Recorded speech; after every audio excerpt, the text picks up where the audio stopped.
எல்லோருக்கும் happy morning. இன்றைக்கி நல்ல சுவையான கோவக்காய் பொரியல் எப்படி பண்ணலான்னு பார்க்கலாம் வாங்க. அதுக்கு முன்னாடி என்னோட பேஜை சப்ஸ்கிரைப் பண்ணாதவங்க சப்ஸ்கிரைப் பண்ணிக்கோங்க.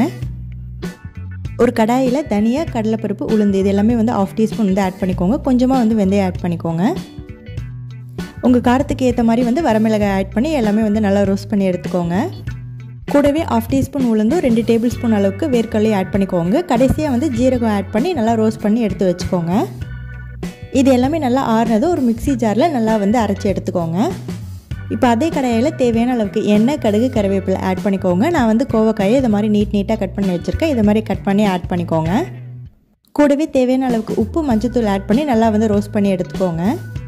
கொஞ்சமாக தண்ணி தெளித்து ஒரு 10 நிமிஷம் வேக வச்சு எடுத்துக்கோங்க. பாருங்கள், எல்லாமே நல்லா வந்திருக்கு. இது கூட நம்ம அரைச்சி வச்சுருக்க பொடியை ஆட் பண்ணி நல்லா மிக்ஸ் பண்ணிக்கிட்டீங்க அப்படின்னாக்கா சூப்பரான கோவக்காய் பொரியல் ரெடி ஆகிடும். கண்டிப்பாக ட்ரை பண்ணி பார்த்துட்டு கமெண்ட்ஸில் சொல்லுங்கள். எல்லோருக்கும் ஹேவ் அ நைஸ் டே.